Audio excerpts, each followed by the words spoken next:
Right now is the most exciting time in the world to be alive in human history, especially if you're living in the United States of America. It's the most exciting time because we are watching Bible prophecy materialize in front of us. These are very consequential facts to be paying attention to. We are building a modern day Tower of Babel. That is the spirit of Antichrist coming into full demonstration. And we're seeing it right now. I mean, we've seen these AI Jesus. We're seeing all kinds of crazy things that are going on right now that are just brutally demonic. But it's bad and it's getting worse. I think right now we're beginning to see the orchestration of so many things going on geopolitically around the world, culturally, that all points to what we're going to see during the time of the tribulation, which tells us that the rapture has to be near. The Temple Mount might be the most consequential news that we're seeing right now. Every day there seems to be a new story. When I first started studying the Bible 30 some odd years ago, we would be shocked if we got one story out of the Temple Mount, maybe every 6 months. Now we're getting one story out of the Temple Mount every 6 minutes sometimes. Pastor James Kaddis, it's great to have you here on Charisma. We've been a fan of yours for a while because your videos on YouTube really get our attention, and we've written many articles about your videos that you put out because you have a wonderful understanding and the way that you communicate about the days that we live in right now and how they relate to the end times. Because whether we're in the end times or they're fast approaching, regardless, our eyes need to be fixed on Jesus. So, Pastor James, it's great to have you here.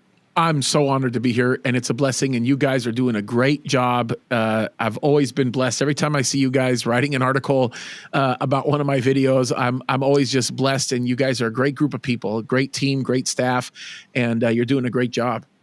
Yeah, thank you. Well, I want to dive into your story.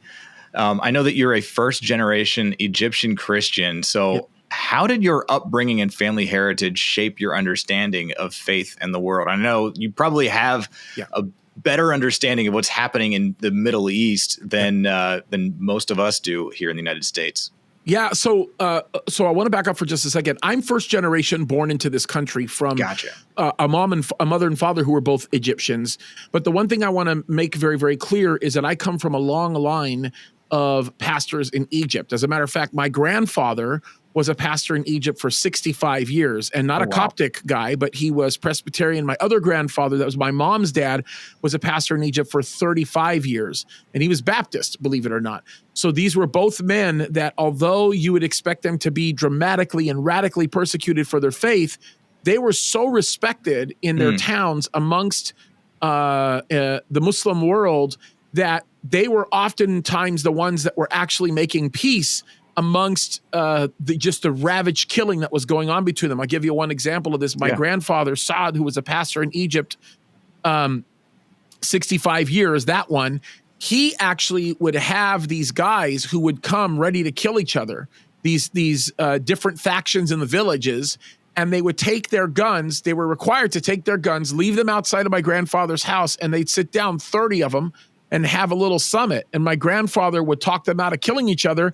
And then my grandmother would be in the back, like cooking, for them. And so they just had a completely different view about things. As a matter of fact, my grandmother was the one who would not let my dad or any of my uncles or aunts listen to Egyptian radio during the 67 or 73 war. She told them that they were lying, and she only allowed them to listen to Israeli radio, believe it or not. Oh my goodness. I know it's shocking, but it's just that's the way it is. And so it's interesting because my grandfather, the one that I was just telling you about, all 65 years of his life, every single day he prayed that somebody from his bloodline would become a pastor, whether it be a son or a grandson. And almost to the day that he passed away was when I started teaching the word over 33 years ago.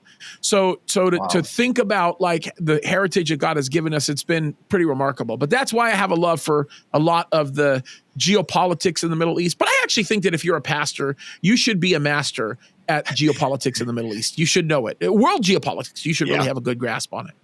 Yeah, anybody that's not paying attention to what's happening in the Middle East is really missing the prophetic time clock that God's laid out in scriptures. That's right. But if you're not paying attention to that, you've got a problem there. So I guess thank you for clarifying that, because I read that you were a first generation Egyptian Christian, but you're a first generation American here with a great Right. heritage. Oh my goodness. I'm the first generation to be born in the United States of America. Yeah. My parents were both born in Egypt. Yeah. The stories that you just told about your grandfather, Yeah. that is amazing. That is both really of my cool. grandfathers have stories like that, by the way, both of them. Wow. So before coming into ministry, though, let's talk about how God brought you into ministry, because I know like that wasn't necessarily the first thing that you thought of. No, as a matter of fact, pretty young, believe it or not, I really truly gave my life to the Lord right at 16. I was raised in a godly home. And my mom used to tell me all the time, honey, you're going to be a pastor one day. I mean, right from the time, even before I was born, before I was born again, my mom would say something like that. And I would just call her crazy. And you don't do that in an old school Middle Eastern home. You just don't. If my father caught me talking that way, my mouth would be ripped off of my face. You know, I mean, that was just our culture. And she used to tell me this all the time. And I just thought it was, that's hilarious. No, I'm not going to do it. Well, I get saved. And then within a couple of months, I just have this desire to want to start teaching the Bible. So I started doing it. And the senior pastor of the church that I was serving at the time was beginning to get complaints. Who's this young guy that's teaching my children? I don't like it. And the senior pastor said, well, if you don't like it, you can leave. Bye. We got lots of people here that go to this church. You don't have to be a part of that group. See you later. So he stuck up for me in a pretty consequential way. And I kept teaching. And then I jumped whole hog into Bible college because I knew that that the Lord really wanted me to do this. And so I took it very seriously. I was kind of crazy. I took something like 30 something units a semester.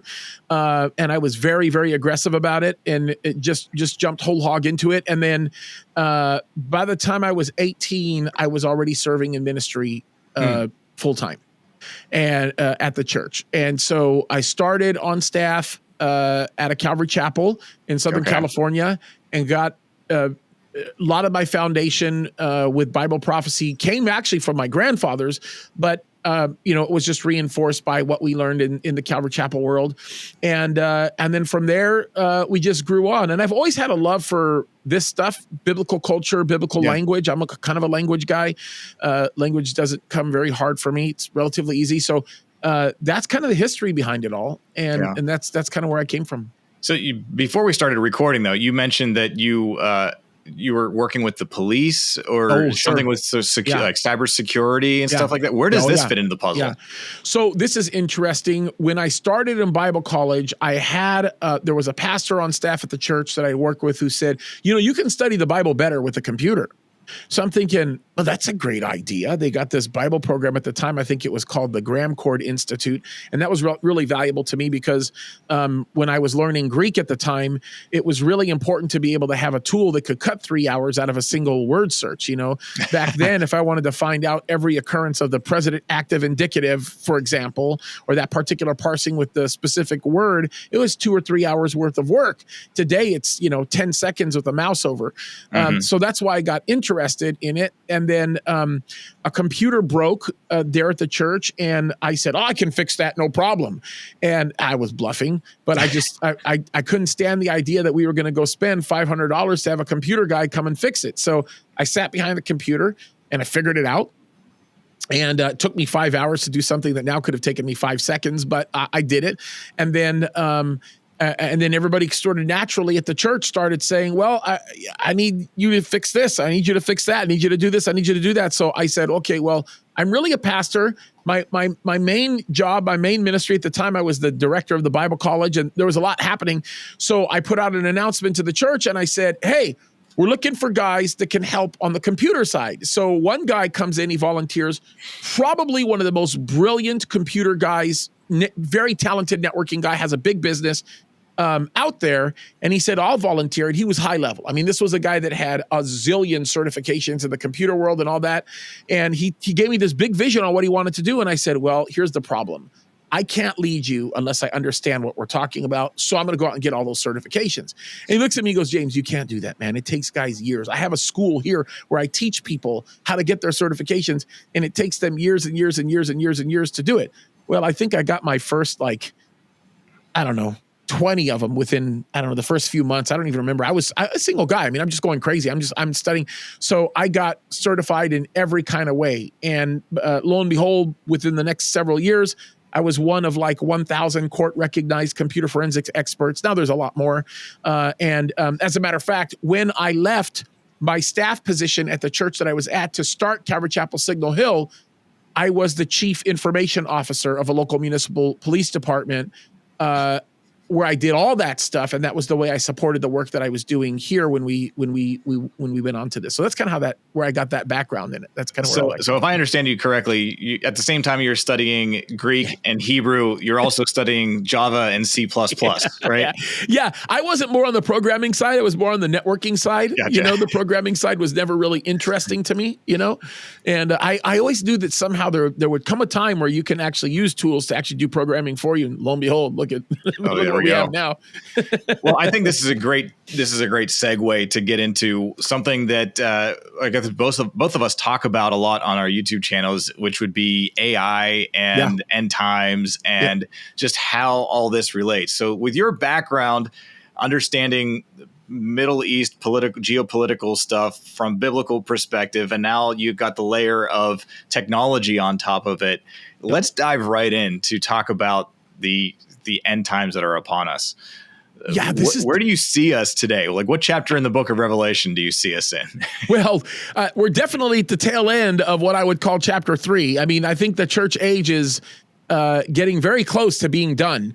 And I think that we're very soon going to enter into the stage of Revelation chapter 4.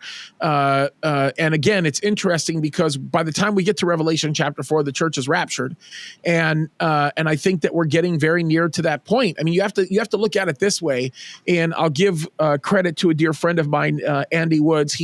I love this illustration that he gives. He says, you drive around, you begin to see Christmas decorations, you hear Christmas music, you see people beginning to buy and sell Christmas things, Thanksgiving is near. And it's such a great picture. And I think right now we're beginning to see the orchestration of so many things going on geopolitically around the world, culturally, that all points to what we're going to see during the time of the tribulation, which tells us that the rapture has to be near. Because, we're going to be taken up before all that happens. And these are very consequential facts to be paying attention to. Especially when you look at the fact that for the first time in human history, the technology that we have will be able to fully support everything that's told we should be expecting in passages like Revelation 13.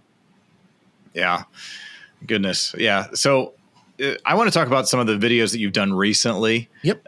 Especially this one about what is it? God is about to destroy the new Tower of Babel.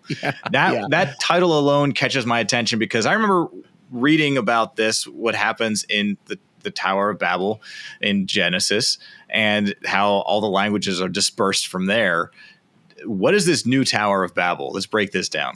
Yeah, so I want to nuance this a little bit because there are some things even in that title that the average person isn't going to catch. Certainly, I know you guys caught it, but it's kind of important to capture this because when you look at Genesis chapter 11 was very unique. There were a couple of variables that existed in Genesis 11 that a lot of people don't necessarily consider because they're oftentimes not nuanced, okay?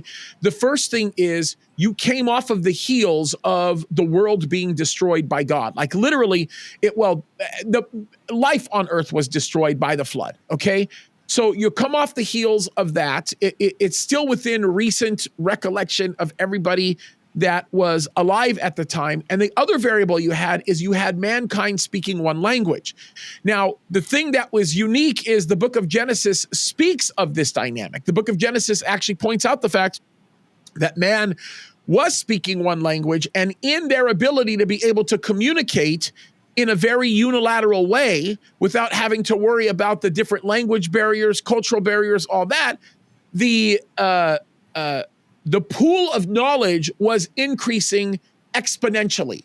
Their ability to be able to understand principles and truths and things like that, even stuff that relates to science, was just unbelievable. And so the tower that they were building was far above and beyond what may have been technologically current at that time. In other words, they're using these brick structures. They're clearly engineering things. They're building things big and tall. And God makes an observation. He says, we've got to put a stop to them, because with the ability for them to speak one language, there's nothing that they won't be able to do if given to their imagination. So God, in his grace and his mercy, instead of destroying the world again, and instead of just destroying it all, he confused their languages. That's exactly what happened. And so they all went their different ways because none of them could communicate with one another. And the very moment they lose their ability to communicate with one another becomes a much bigger issue. Now, there's a couple of undercurrent dynamics that exist in that. Two of them specifically. One, they were looking to find a way to not be subjugated to potential judgment or destruction again, which is why I believe they built that tower. I believe they built that tower not to go astronomy and look at the sky. You get higher, you get to see the nothing like. I don't believe that. I don't think that they were too sophisticated of a people to believe that they could build a tower that would be so tall that they could actually reach the stars. The language difference there is something that is very not understood. What I believe they're doing, based on the context, based on the language, based on what I see, was they were building a tower to not allow themselves to be subjugated to the kind of judgment that they believe God would execute based on the very thing that they were doing. So it was a tool that they were deploying to avoid judgment, number one. Number two, and perhaps more consequentially and more significantly, in them pursuing this, they were assuming a role that was not defined for them or meant for them. And this goes down to what I believe is the spirit of Antichrist. Antichrist is an interesting word. It doesn't mean against. Anti doesn't mean against. It means instead of. You go and you look at it, the Latin roots that it has, it means instead of. So you have to keep in mind what they were doing was they were removing the collective consciousness of God by assuming the role of God themselves and taking what they believed was their future in their own hands, believing that somehow, some way, they could overpower whatever God would subject them to as a result of their sinful actions. Well, that's not possible. So God, in his grace and his mercy, instead of destroying them or killing them, he just changed their languages, which put a stop to everything. It kind of dummied down mankind. Now, the difference that we have here is that we are building a modern day Tower of Babel. Yes, believe it or not, we have a single language. Whether or not anybody wants to admit it, the AI tools that we have here, I could right now speak to you in perfect Arabic and you would be able to understand me with great clarity, because if you just simply turned on the record feature in ChatGPT, it would literally verbatim, word for word, tell you exactly what I was saying. So AI has, in essence, completely eliminated the inability to be able to communicate with other people in other languages, and it's become so good that it even takes on the cultural nuances. I'll give you one example of this. We use AI tools to translate my teaching into other languages. Well, we've been able to develop these tools so well now that they are actually able to understand or determine or recognize the nuance with different cultures. For example, we have my videos that are translated in Japanese. Well, the Japanese people don't do well with screaming. I'm not a screamer, but I'm loud. Yeah. And they don't do that. So we have the ability to tell these large language models to think differently about how my words are translated. The words are translated perfectly, but the volume by which I speak changes. And it's because we know what could be, demonstrably offensive to somebody. So in an attempt to want to minister to them, that's what we're doing.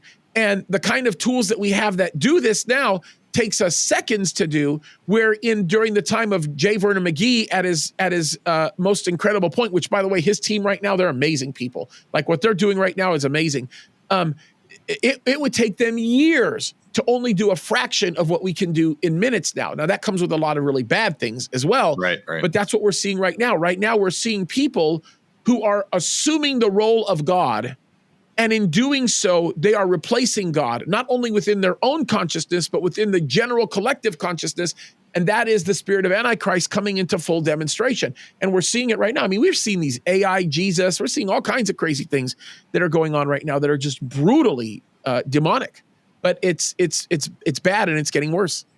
So AI is often also used for deceptive purposes. And Oh, with 100%. the advent of AI video that just seems, within moments, you can have a video of, I think even just the other day, there was a viral video of what looked like the President Trump throwing something out of a window in the White House. Yeah. It gets brought to him, like actually Peter Doocy shows it to Trump during a press conference. Yeah. And Trump is like, I can't open those windows. Those things are like 600 pounds and they're sealed shut. That has to be AI. And so it's like, but everybody was talking about this. And so what the Bible talks about, there's a time of the great deception.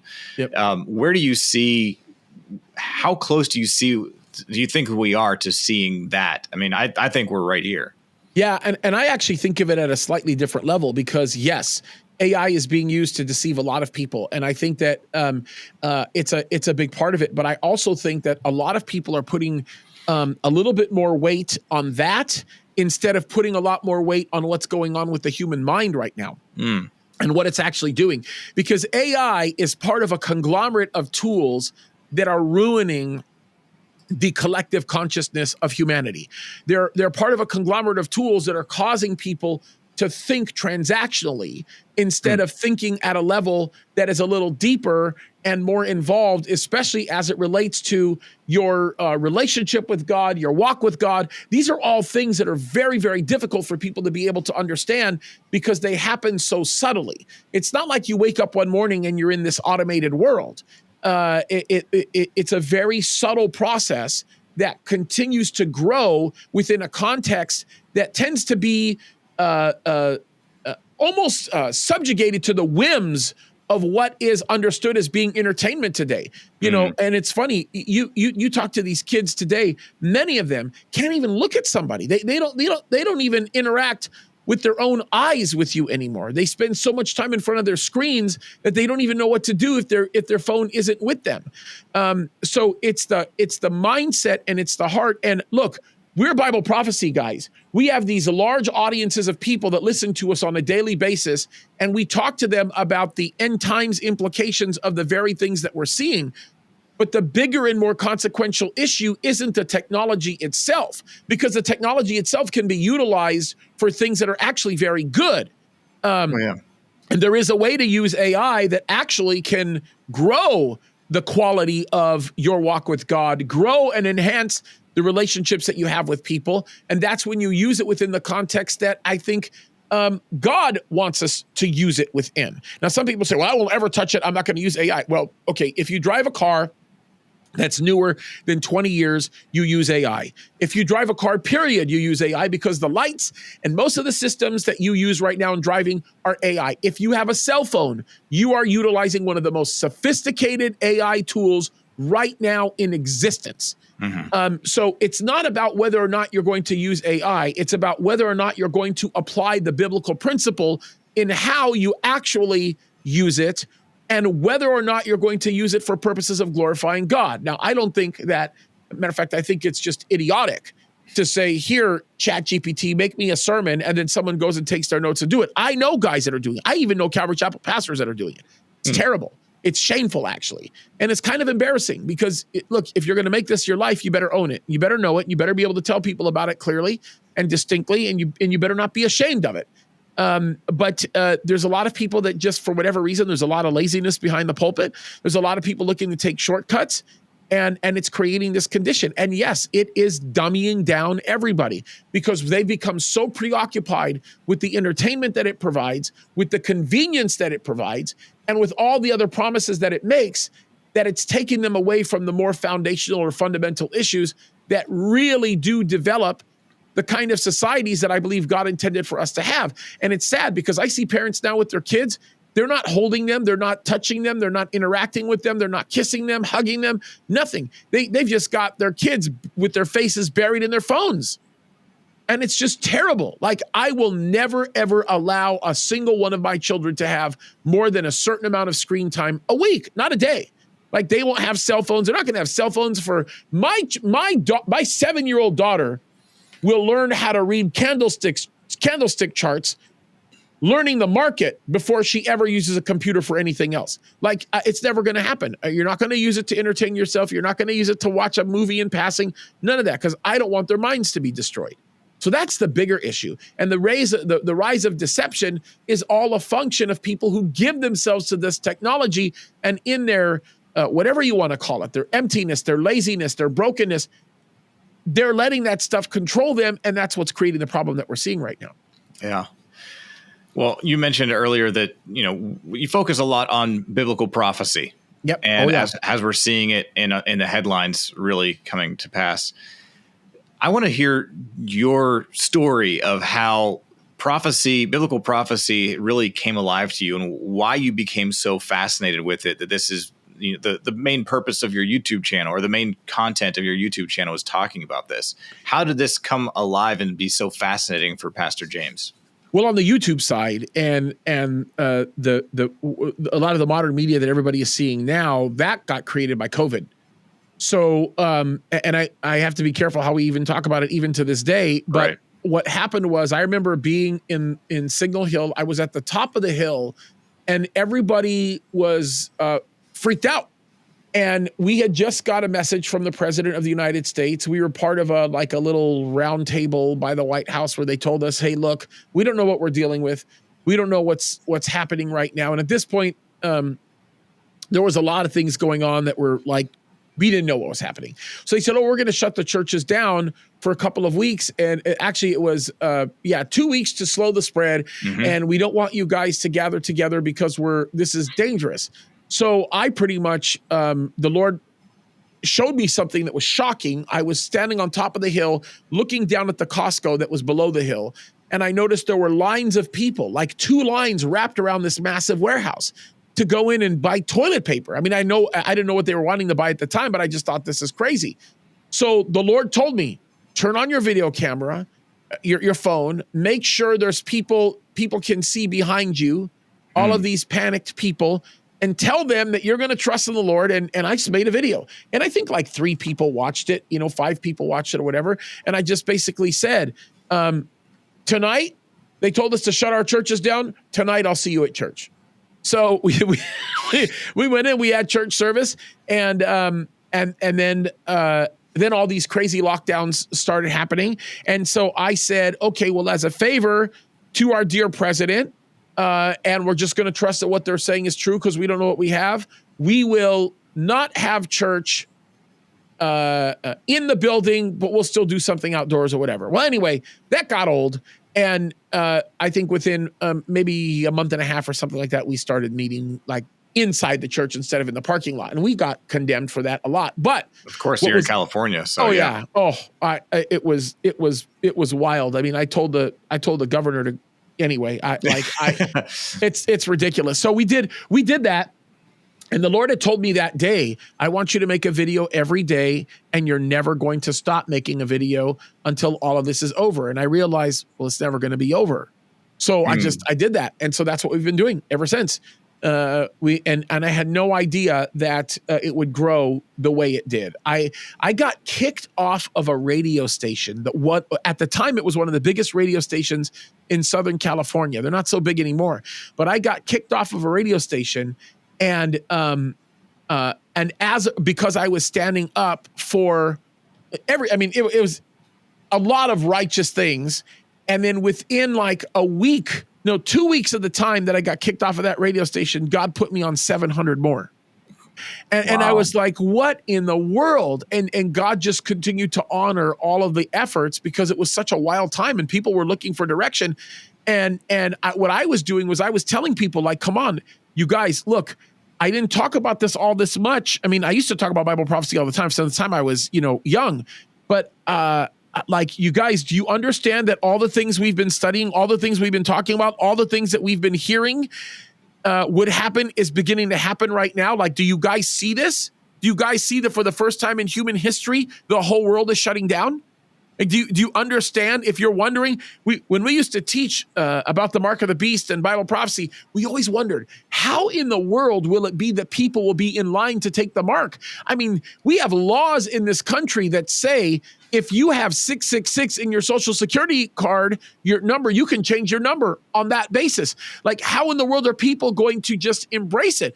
Revelation 14 talks about an angel that warns everybody, because everybody's so wanting to do it, that you're going to die if you do this, don't do this, yet they do it. How in the world is that going to happen? And you realize very quickly that it's going to happen easily, because the fear of death makes people do some of the craziest things in the world. And that's what we learned. And then we began to see just history being made again and again, changes in the Middle East we never thought would happen, things that were going on in Syria and at the time with Russia and all over the world. And people are like, wow. And then for the first time, people stopped thinking that we were crazy as Bible prophecy teachers when COVID happened, because they were like, oh yeah, no, something is very wrong here. And the churches that stayed open were booming because they were saying, hey, not only are we going to stay open, but understand the coming of Christ is sooner than it ever has been. So that's kind of what sort of pushed it deeper for me. Now, I'd always taught Bible prophecy from the very beginning. I thought that it was always the fascinating. It validates the Bible more than any other aspect.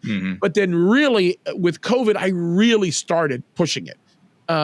Man, can't you see? Actually, probably before COVID, Brexit probably is the catalyst that made me just start going whole hog, like really crazy about, look around, guys, look at what's happening. It's not hard to see.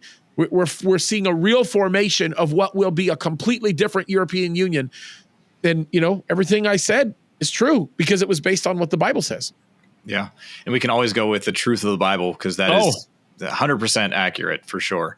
And, even though we know that prophecy is best understood looking back, we can still use the patterns and understand things to see how it can be fulfilled. Oh, yeah. One of those things that we look at oftentimes is that the Temple Mount.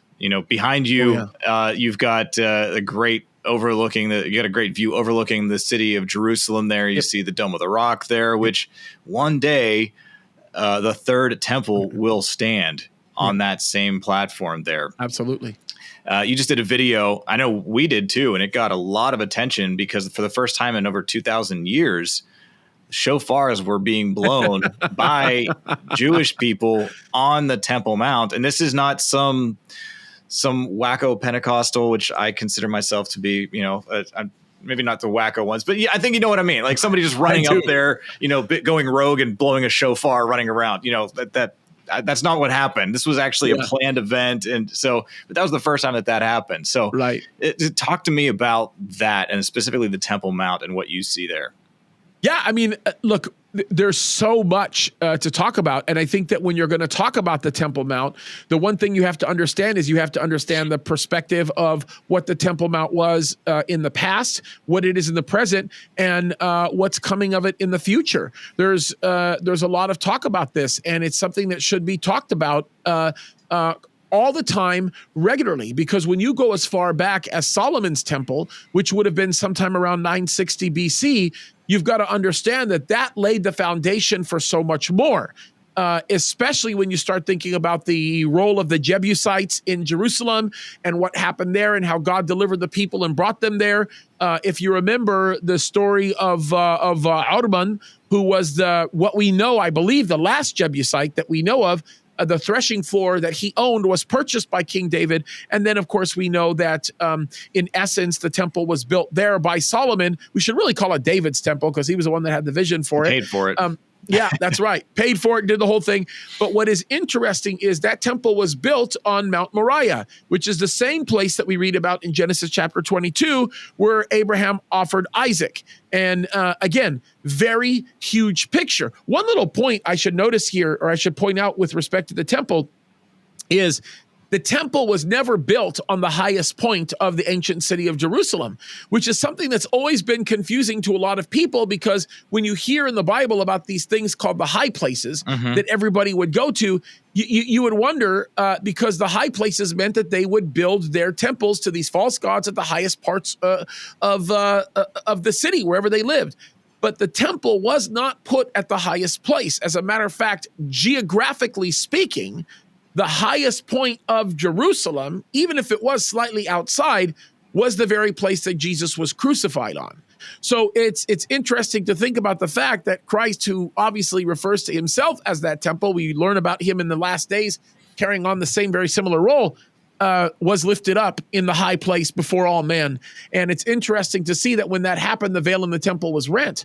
But you've got to understand the history of it, because when the temple was destroyed on the 9th of Av, 586 BC, we also know that created what we would call the second temple. I don't think it was a second temple. I think it was a revamping of the first, which started around 516 during the time of Ezra and Haggai and all of that, which led us into the more enhanced temple, which would have been Herod's temple, which oftentimes people call the enhanced or the better temple. And keep in mind, Haggai chapter 2 tells us that the glory of this latter house shall be greater than that of the former. And the Lord is promising that. And that's probably a fulfillment of prophecy, not only concerning the Messiah, but also a prophecy that deals very specifically of a better and more enhanced temple. But then that temple gets destroyed in 70 AD.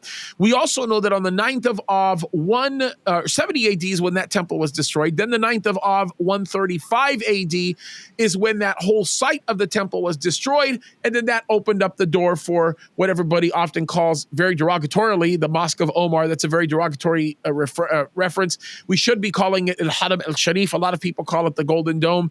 And that's when, of course, Al-Aqsa was built. They were built within a few short years between one another. Al-Aqsa was built, I want to say, early Ottoman Empire, around the same exact time. And that's, of course, where we know that the time of the Gentiles actually started, and it was characterized by this, because when the destruction of the temple happens in 70 AD, this is where we begin to see Jerusalem being trodden down as defined by Luke, by Jesus in Luke chapter 21, where he talks about, they'll fall by the edge of the sword and shall be led away captive into all nations, and Jerusalem shall be trodden down of the Gentiles. And Jesus says, until the time of the Gentiles be fulfilled, which we're getting to that time being fulfilled, but that's what the Bible tells us. So this was fulfilled because Israel literally went into worldwide exile. They went all over the world, and there were lots of empires that dominated during that time. Let's talk about it for a second. I think it would have been the Roman period, the Byzantine period, like all the Muslims throughout that time, the Crusaders, which were Christians that did some really crazy things, the Ottoman Empire, perhaps the most significant and notable, and of course the British Empire. But the Ottoman Empire, notably during that time, you're talking about the Al-Aqsa Mosque that was built, I want to say early 700, so probably around 705, something like that. I do know that the Dome of the Rock was built in 691. And then we began to see this modern turning point when we saw the beginning of the 1967 war, when Jerusalem was taken back after all those nations had attacked them. But that created this status quo of the Jordanian Waqf that is now sort of overseeing that area. But the status quo is now dying because Jewish prayer rights are emerging under the leadership of this current Knesset, specifically because of what Ben-Gvir is doing right now. And we're beginning to see these political flashpoints, but people aren't really doing much about it. You've got this 2,000-year-old coin discovery that has this inscription on it that says, "For the redemption of Zion," which tells us that before the time that Titus destroyed the temple, there was a longing by Jews to be in the area that God had given them, which is Zion, which is why I'm a Zionist, right? We're Christians, we should be. And then, of course, we're going to talk about the building of the third temple, which is coming up per Daniel 9:27, 2 Thessalonians chapter 2. We see this everywhere. And, look, a lot of people rejoice about the building of the third temple, but that temple is being built for the Antichrist. And to reestablish a sacrificial system that Jesus fulfilled. Yeah, that's right. That's right. Now, there will be a sacrificial system in the fourth temple, which is the temple that we read about in Ezekiel, later on in Ezekiel. But that sacrificial system will be, in essence, very symbolic, not, for lack of a better term, not substantive in the respect of providing salvation. So it is very interesting to see this, and we're watching it all form. I have never seen. If you were to tell me 5 years ago, maybe 8 years ago, that Saudi Arabia would indirectly come out with the statement that says the Temple Mount belongs to the Jews, Poof, no way. There's no way. And then to see what's happening right now in Syria with Hayat Tahrir al-Shem, and what happened, and I'll always refer to him as Julani. I'll never refer to him by his new name, put on a suit. He's still a terrorist. But, everything that they did over there and what's going on, the whole idea with the PKK collapsing in Turkey and that enabling Erdogan to be able to do what he wants. He wants to re-erect the Ottoman Empire. Some of the weaknesses that actually came as a result of the Assad regime being thrown away by Julani and his crew. Russia's stance in that whole thing, they played a very smart game with bringing Assad back in and developing a lot more institutional memory of what to do and what not to do, and then creating these deals with Israel on positioning themselves for national security reasons along this area of the Golan Heights. So many of the things that are changing right now are remarkable. And we're looking at what may be the colonizing of Turkey in Syria, and I'm being nice the way that I say it, because of the dynamic that's happening with the Kurds to the north, what's going on with Iraq and the peninsula that's down there, El Fah. We're literally looking at the building of this modern day port of Babylon that we read about in Genesis 17 and 18. So, Revelation 17 and 18. So it's just interesting to see that all of this stuff is coming about. It's remarkable. It's coming together faster and faster than I ever imagined. Yeah. And I remember, my dad was listening to David Jeremiah back in the days whenever I was a kid. And this was the first time that I really remember hearing about the book of Revelation. I probably was 7 years old. This would have been early 90s or something like that. And David Jeremiah was talking about the book of Revelation. And I think at that point, the U.S. was going into the Middle East for something. And I was thinking, this is it now. Well, obviously that wasn't at that point, but we've gotten so much closer. And now I'm not looking at it as I'm not terrified of the end times. I'm looking forward to the return of Christ because he's bringing hope and future and everything good that to bring order to the chaos. Pastor James, what hope can you give people here that are looking at our world today and saying there is nothing but chaos and there is no hope? Well, the thing that I would tell you is the chaos is a function of the orchestration of God's complete sovereignty. The chaos was designed in many ways by the enemy to do destruction, but allowed by God to accomplish his purposes. And the one thing that I would take you back to is as early as Genesis, where you see the story of Joseph, who was terribly treated by his brothers. His brothers sold him into slavery. The guy spent most of his life in jail. He was in prison. And God allowed all of that to happen in order to orchestrate saving the people of Israel. And not just saving the people of Israel, but saving the whole world. And so you get to this point at the very end where Jacob dies, Israel dies, and all of the boys are scared to death. So they go to Joseph and they say, Joseph, look, we'll be your slaves. We'll do whatever you want, but please don't kill us now that our dad is dead. And Joseph says, you guys, you could hear it. You could hear it in the verse. He says, look, what God or what you meant for evil, God took and he meant for good to save a generation. So your whole perspective on this is chaotic and fearful because the premise by which you functioned was based on that. But God took it and he used it for the good. And right now is the most exciting time in the world to be alive in human history, especially if you're living in the United States of America, but virtually anywhere. It's the most exciting time because we are watching Bible prophecy materialize in front of us. And it should cause us to be excited. Now, I have people that tell me, well, James, I'm just really scared of this rapture stuff. I mean, I hear that old school song, You've Been Left Behind, and, the old Thief in the Night movie just scares the heck out of me. And I always say this to people. Let me start from a different premise. I've never been really scared of death. Ever since I started serving the Lord, walking with the Lord, I've never been scared of dying. But I'm a little nervous about how I'm going to die. Seriously. Yeah. I'm a little nervous about how I'm going to die. I would rather die in a blaze of glory. I mean, you ask me, kind of a morbid way of thinking, but that's kind of how I would rather die. The beautiful part about the rapture is you don't die. I mean, that's like, if you really want to encourage people to not be scared of the rapture and think about it on that level, it's like you literally go right into the state of eternity. You translate into the ages. Like, how much more exciting is that? Yeah. So we have a lot to look forward to, and these are all great times. And the Bible makes it very, very clear. The world that we're living in is just so remarkably different today.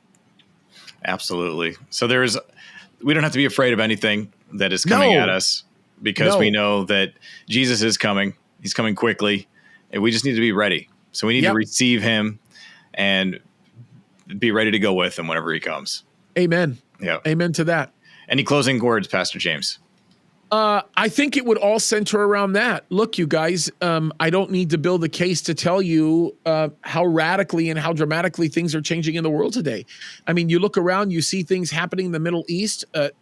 Even if you just focused on certain parts of the world, you focus on the southern portion of the Arabian Peninsula with what's happening with Yemen. You start looking at what Israel is doing right now on the Temple Mount. The Temple Mount might be the most consequential news that we're seeing right now.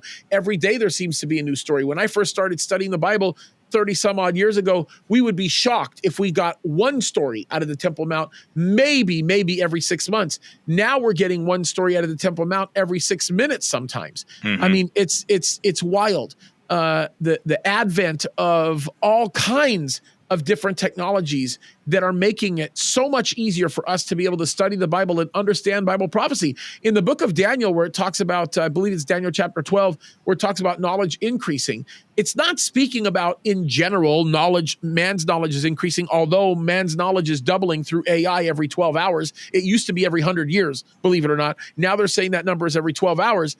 It's about the knowledge of Bible prophecy increasing, and our awareness, and the technology that we have available to us now allows us to become deeply more familiar with those things, because it isn't like any of this stuff is new. This stuff has been there for us for years and years and years. It's been sealed, but it's been there for us for years and years and years. What's new is what used to take me literally 6 months to be able to see now takes me 6 seconds. If I wanted to research something happening in the Middle East right now, I'd have to go there. I'd have to pay tons of money for publications. I didn't even know whether or not to trust them. Everything's happening in real time. So when it talks about knowledge increasing, everybody makes the emphasis on technology increasing, but technology increasing is a much smaller part of the bigger picture that it's talking about. That's prophecy. Like we're becoming more and more aware of it. This is an exciting time to be alive. So I would beg you guys, think that through. Really, truly think that through, and recognize that God has this immense, incredible plan for you, that you get to wake up every morning and live the most exciting life possible by simply putting your faith and trust in Christ. Amen and amen. Pastor James Kaddis, it's great to have you here. Thank you so much. And I want to encourage everybody to subscribe to his YouTube channel. He does a lot of the same stuff. Actually, we report on a lot of the stuff that he's talking about too. So we love his channel. And so go check that out. Go subscribe. And Pastor James, thank you so much for taking the time to share with us today. It's truly my honor. And we love you guys. We're grateful for the work and the ministry that God's doing through you. A lot of people's lives are being changed by your work.